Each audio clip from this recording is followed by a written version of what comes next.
In this video, let's cover both technical and practical aspects of mixing low end. But real quick, we have a new membership. If you sign up, you get a free master from our engineers, 50% off mastering for as long as you're a member, and access to our new School of Mastering curriculum.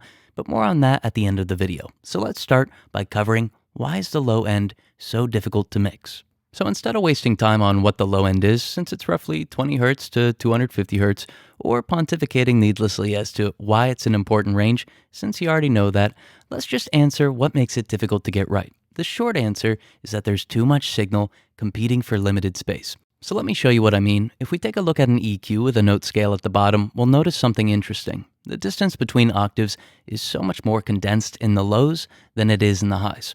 So let's create a filter at the note E1, then we'll create a filter at the note E2. Now E1 is about 41 Hz, E2 is about 82 Hz. Already, we could tell that 40 Hz isn't a huge range between octaves, but let's look at the range between some higher notes. Now E6 is about 1318 Hz, and E7 is 2637 Hz. So whereas the distance between E1 and E2 is 40 Hz, it's more than 1300 Hz between E6 and E7. So do me a favor and imagine now that you have a kick drum playing. Its fundamental frequency is E1 or 41 Hz. Then you have a bass guitar playing and it plays E2 or 82 Hz. Already, we have two very powerful signals that are incredibly close in frequency. But what's funny is that it can get a lot worse. So say that the kick's fundamental is C2 or 65 Hz, while the bass is playing a D2 note at 73 Hz. In this instance, only 8 Hz separates these two incredibly important and powerful instruments. So if you've been feeling like the low end of your mix is driving you insane, it's not you, it's just how sound works. But now that we know what's causing the issue, let's talk about how to fix it, first by considering how to produce the low end. Now, getting a good sounding low frequency range starts with producing a track thoughtfully. For example, if the kick and the bass occupy the same frequency, no matter how you mix it, they're never going to sound distinct. Now, it's on the producer to say, well, if the song's key is G major and the bass's progression is G1, C1, then D1,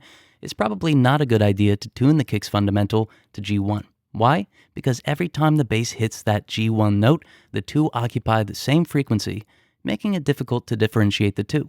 So what would be a solution to this particular problem? Well, there are two good options. We could change the kick's fundamental, or we could change the bass's note. So maybe the bass player plays G2, C1, and then D1, and maybe the kick gets tuned to B1 since this keeps it in key, but it doesn't overlap with the bass. Now, all this to say, these things need to get considered during pre-production, tracking, or the early stages of producing. Otherwise, you won't end up with a mix that sounds balanced. To illustrate this idea, let's listen to a kick that's tuned to G1 while the bass is playing a note that's G1 as well.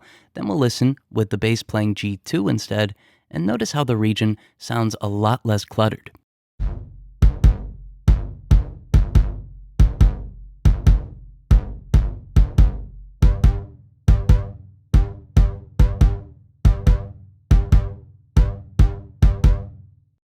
Next, let's talk about harmonics and the low end. At this point, you might be thinking that we solved the problem. All we need to do is ensure that the kick and the bass don't overlap. But there are a lot more complexities to consider, mainly with harmonics. Now, an instrument isn't just one frequency. It includes a complex array of harmonics or overtones and disharmonious frequencies as well. For example, a bass might be playing an E1 note, but harmonics for E2, E3, E4, and more might form depending on the bass, the synth, the amplification used, and some other variables. Now, some of these things we can't control. For example, I can't make a bass guitar have less overtones, nor would I really want to. But what we can control is how we process these instruments. So let's say that the kick is tuned to G1, just like in our last chapter.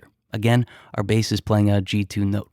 But now, let's say I added a saturator to the kick drum. This saturator emulates warm tube settings and it introduces a strong second-order harmonic. Well, what's the second-order harmonic of G1? It's G2. In other words, I've saturated the kick to make it sound fuller, but now it's interfering with the bass. Similar situations can occur with reverb, compression, other forms of distortion, and so on. For example, if I reverberate a kick, the low frequencies above the fundamental will likely be part of the decay, causing overlap with the bass. So we'll need to be careful with what processing we add to our low frequencies. Now, the best way to find what helps your low end is to use your ears. Otherwise, you'll need to memorize what processor adds what harmonics while keeping track of which notes are being played. With that in mind, let's take a listen to the same G1, G2 example as before, but this time I'm going to add saturation to the kick that first has a bad reaction with the bass, and then saturation that works around the bass's frequencies.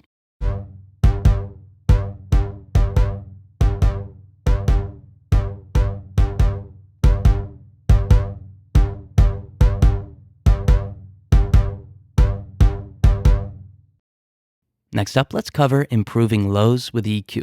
So now that we know how producing affects the lows and what to avoid during mixing, let's talk about what we can do to reduce some issues. Now, EQ is probably the most powerful tool in mixing and mastering. In my opinion, it's also the best at improving a problematic low end. So let's put one EQ on our kick and one EQ on our bass. When we do, we can observe where they overlap and what makes them different. So let's say one of the kick's harmonics is overlapping with the bass's fundamental. With the EQ on the kick, we could attenuate that frequency with a Bell filter. Now this way, the bass's fundamental has some more room. Or maybe both the kick and the bass have harmonics on or near the same note, making that part of the lows way too aggressive. We could attenuate the problematic range on either the kick or the bass, or both to varying degrees. Now notice that any changes I make with EQ are static. In other words, once the filter is introduced, it kind of just stays there. So if I attenuated frequencies on the bass, those are going to be attenuated at all times during the song. This isn't a bad thing, but if we're trying to separate the kick and the bass or make the low end more balanced, it would help if this filter only existed when the kick was present. With a dynamic EQ, we could do something just like that. Now with the EQ that's inserted on the bass, let's sidechain the kick drum. Then we'll change the band that we use to attenuate frequencies from a regular band to a dynamic band. Lastly, we'll use the sidechain signal as the trigger for the band, meaning whenever the kick is present, this filter is going to measure the kick signal and attenuate the frequency range as a result. Now, it's possible that the static band will sound better or that the dynamic band is going to sound better. The point is, you have the option and you should try them both out to see what sounds best. So let's take a listen to our kick on our bass example, starting with the EQ disabled. Then I'm going to enable a static filter so that we could hear that. And lastly, we'll listen to the EQ with a dynamic band that's triggered by the kick signal. So let me know in the comments which one sounded the best to you. I'm feeling high when I'm low. I need it more when you're close. I'm feeling high when I'm low. I need it more when you're close to me. Next up, let's talk about improving lows with compression. So if you've been mixing for a while, you've definitely heard of bass ducking. This is when we compress the bass using the kick as the trigger. When used aggressively, it creates a pumping sound, which could be used creatively, but when it's done subtly, it can create room in the low end. So really quick, let's insert a compressor on the bass and use the kick as our external sidechain. Depending on the compressor, you might need to select the external sidechain as the trigger or key for the compression. Now once you do, try to attenuate the bass by about 1 to 3 dB whenever the kick hits. Be sure that any automatic makeup gain settings are turned off, and if it's available, use a little bit of look ahead to help the compressor read the kick signal more accurately. This is going to ensure that compression to the bass occurs right when the kick hits, instead of a short amount of time after the kick hits. So let's take a listen to it, and notice that although it's subtle, it's helping. Then, let's combine it with the EQ static attenuation that we used in the last chapter, and notice how they complement each other. I'm feeling high when I'm low. I need it more when you're close. I'm feeling high when I'm low. I need it more when you're close to me. Next up, let's talk about using exciters on the kick and bass. Another option we have is to augment the kick and the bass in areas where they don't overlap. We'll notice that although the kick and the bass have similar frequency ranges in the lows, in the highs there's a lot more variation. If we amplify these higher ranges, we can create a unique identity for the two instruments, helping listeners discern what's the kick and what's the bass. So let's use this free plugin Fresh Air, inserted on the kick and on the bass. Then we'll boost both of the filters and adjust until we can hear them as separate instruments. What I like about this plugin is that it amplifies the highs with EQ filters, as well as introduces high-frequency harmonics. The combination really clarifies and brightens the sound. If we combine this insert with some of the other forms of processing that we've been using, we're going to notice how things are really starting to clear up and create room. So let's take a listen, first with this plugin disabled, then enabled, and then we'll enable our EQs and our sidechained compression from the last 2 chapters. I'm feeling high when I'm low. I need it more when you're close. I'm feeling high when I'm low. I need it more when you're close to me. Up next, let's talk about clearing mid-range instrument overlap. So far, we've been focusing on the kick and the bass, but other instruments can, and often do, contribute to a clustered low-frequency range. Although we typically think of instruments like guitars, vocals, strings, and certain synths as occupying the mid-frequencies, they often stretch all the way down to the lows. For example, a guitar in standard tuning can go as low as E2 or 82 Hz. A piano can go as low as A0 or 27.5 Hz. Whereas a bass vocalist can typically sing as low as about D2 or 73 Hz.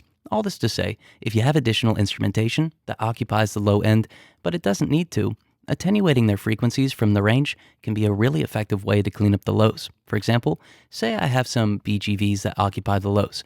I could use a high-pass filter to attenuate up until one of the overtones. The same could be said about guitars, synths, or strings. Now, since our brains are going to fill in the gaps, we could attenuate any instrument's fundamental, and we'll still perceive it as being the same note. So if you're mixing, maybe you've done some of the steps that we've covered already, but you're still having some issues, check to see what's also included in the lows. You'll likely find a lot of instruments that don't need to be there. So let's take a listen to high-pass filters being applied to instruments that occupy the low end, and notice how the mix sounds cleaner and more balanced with these signals attenuated. I'm feeling high when I'm low. I need it more when you're close. I'm feeling high when I'm low. I need it more when you're close to me. Next up, I want to talk about 2 very important frequency ranges. So far, we've mainly been looking at the low frequency range, which makes sense since the video is about mixing the low end. But one important thing to keep in mind is that equalization and processing that changes the frequency response shouldn't be thought of as I dip this or I boost that. Instead, it should be thought of as a ratio. For example, if I was to attenuate the lows, I've altered the ratio of my low frequencies to my mids and my highs. Or if I've amplified the highs, I've altered the ratio of my highs to my mids and lows. When we think about it this way, we realize that amplifying the highs is a lot more similar to attenuating the lows than we might think initially. In both scenarios, we're adjusting the ratio of lows to highs in a very similar way. So let's take a look at this a little more in depth. In particular, I want to talk about 2 incredibly important frequency ranges, the area around 250 Hz and the area around 3.5 kHz. The area around 250 Hz is where we have a lot of info. We have fundamentals and overtones for the guitars, vocals, and more, as well as overtones for our bass and our kick. Now, the area around 3.5 kHz is what our ears have evolved to become most sensitive to. The shape of our ears and the size of our ear canal all augment this range for the sake of prioritizing speech. This is why if I boost this range on a vocal or an instrument, it sounds a lot clearer and more present. Now, what's even more interesting is that 250 Hz is the most prominent masker of 3.5 kHz. In other words, 250 Hz very easily and often covers up and masks 3.5 kHz and the frequencies around it. Now, many times when our lows are sounding out of balance, what we're hearing is a very busy 250 Hz range masking a really important 3.5 kHz range. So as I was saying before, we need to improve the ratio. Either we could amplify 3.5 kHz or attenuate 250 Hz, or we could do both. So let's take a listen to both of these filters being applied to our kick and our bass, as well as some instruments that are occupying the lows to high mids, and notice how effective it is at cleaning up the mix. I'm feeling high when I'm low. I need it more when you're close. I'm feeling high when I'm low. I need it more when you're close to me. Last up, let's talk about a super smooth Pultec bass setting.